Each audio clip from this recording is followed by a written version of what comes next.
Well, WarGames went down last night, and you're asking yourself, well, what just happened? It was a fine show, a solid show. I don't like how we force WarGames matches just all out of the blue. I would much prefer the storyline dictate a WarGames match, and then we can have the traditional Survivor Series match. But I digress. We have 5 matches on the card. Let's get into it.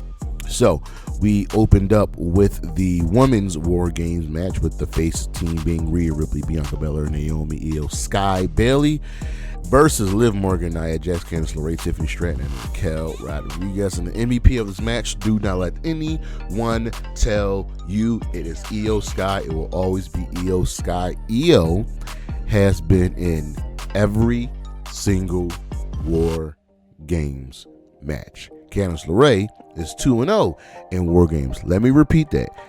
I stand corrected. They have been in 2 of the most. Io has been in the most WarGames matches. There have been, I think, 9 women's WarGames, 9 or 6, 9 women's WarGames matches, and Io has been in 6 of them. She's definitely been on all of the main roster. So that's 1, 2, 3 on the main roster, and then 1, 2, 3.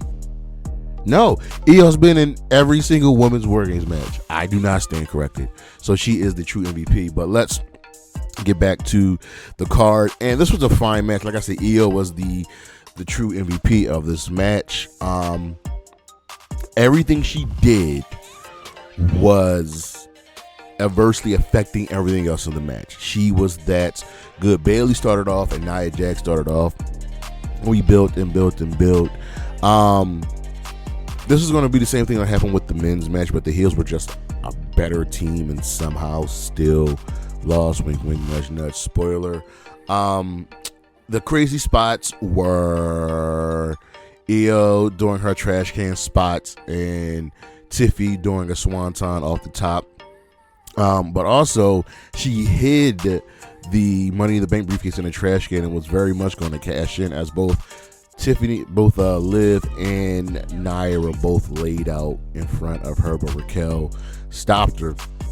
But ultimately, the faces won here with Rhea getting her revenge on Liv Morgan, hitting a riptide off the top rope through a table. This match did take a while to get going, but it did pretty well. The crowd was invested, and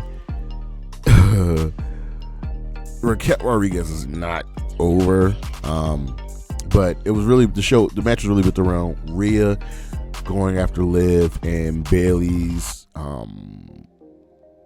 history with her teammates, especially Io and Bianca. But they limited the interaction between Liv and Rhea. So there's more to come with that. But this was really, really good. I thought the Tiffany cash-in was going to go down, but it's good. The match was good. With the novelty of the WarGames match is starting to wear up, because you keep doing the match every single year. You have to go back and do the classic elimination matches, but this was fine. It was good. Then we had the United States Championship, as LA Knight absolutely decimated himself.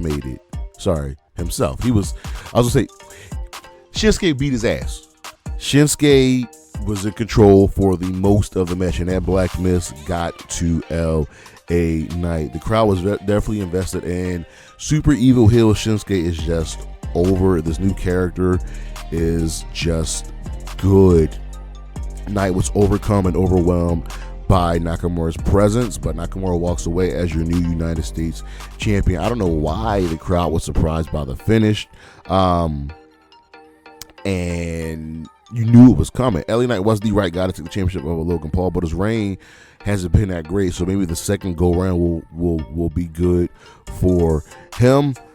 This was just a solid affair with Shinsuke Nakamura doing what he had to do. Then we had, my opinion, the match of the night. Yes, the Intercontinental Championship triple threat match. Bron defending against Sheamus and Ludwig Kaiser. And once again, Sheamus was this close to winning. There were multiple opportunities where the match was won. It was in the bag for him, and something stopped it, whether it be Ludwig, Kaiser, whether it be Bron, Breaker. The real crux of this match was Sheamus and Kaiser's rivalry, which I think is really, really good. Bron got a couple great spots in with his supposed to off, but he was kind of an afterthought for the majority of this match. Michael Cole did a great job selling here, and Sheamus was just good. This was a good one for Bron, and a good showing for Ludwig Kaiser, but damn, Sheamus takes the L. Kaiser takes the L. Sheamus misses out on the Intercontinental Championship. Again, Kaiser was definitely brutal here, and he took Gunther's words to heart about be your own man, make a name for yourself, and he definitely did that here. At some point, something has got to give, you know what I mean? Sheamus has to win that championship. Then we had the World Heavyweight Championship match with Gunther defending against Damien Priest, and this was good. This was a solid match with both guys really putting in the work, doing their spots, but ultimately, right, Gunther was out of sorts. He was in his own head, and what you have is Damien Priest controlling a lot of this match. Him forcing Gunther to question whether he can beat Priest, because remember, Gunther's only champion because of Finn Balor, because Finn Balor got involved. But guess what? Gunther is still champion because of Finn Balor. They did a nice spot where Priest hurt his shoulder, and that shifted the momentum into Gunther, and then you saw Gunther's confidence start to grow here, and it just grew and grew and grew, and they did this spot where Priest fell off of the top rope, and as the referee is down to check on Priest says it's out. He's telling the ref to go back into the ring so he can pop his shoulder in. While the ref is in the ring with Gunther, Finn Balor came out of nowhere, hit a coup de grace off the steel steps. Gunther brings Priest back into the ring, hits Balor with a boot, puts the full wrap sleeper on Priest, and 1, 2, 3, he is out. He is asleep. So once again,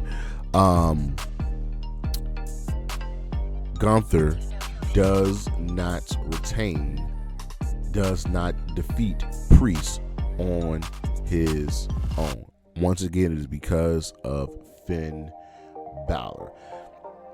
And lastly, we have the men's WarGames match with the new Bloodline taking on the OG Bloodline, and this was fun. The new Bloodline teaming with Bronson with the OG Bloodline teaming up with CM Punk, and this was good. It was very, very story driven. Here's the thing: the OG Bloodline of Bronson Reed were a well-oiled machine. They had a plan and they stuck to it. This was absolutely fun, and there were nice little callbacks to the previous Bloodline match. For example, Tonga Low was supposed to go into the match, but Solo called an audible and sent in Jacob. And Jacob Fatu was the MVP of this match, hands down, bar none. It took a lot to put him down. There was always beef, and on the other side between Punk and Roman Reigns, Punk knew he could do whatever he wanted to Roman, egg him on, because Roman needed Punk's help, and Punk was going to go into the match, and Roman stopped him and sent in Jimmy. Jay started the match, and then when Roman's about to go in, Punk just goes ahead of him. So there's heat there. I'd be cool with a feud between these two.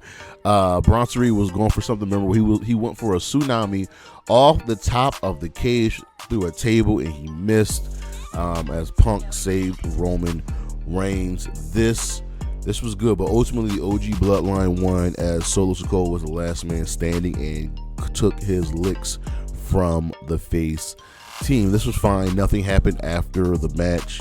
OG Bloodline celebrated, threw up the ones. Paul Heyman embraced Punk. Punk said, "When I need a favor, I'm going to ask for it." And Paul was like, "It's all yours." So this was a fine match. these WarGame matches are good. There's good story there. There's a lot of bits and pieces here.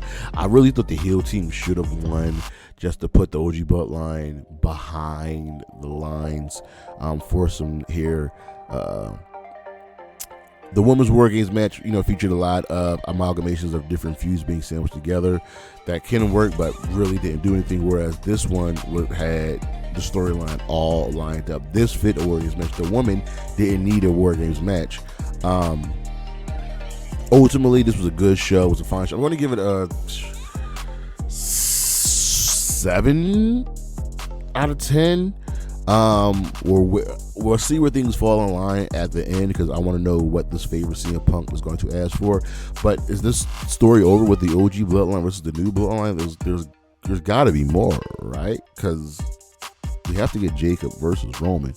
But that is what just happened. Survivor Series WarGames 2024. It was a fine show. It was a good show. Maybe not do WarGames next year.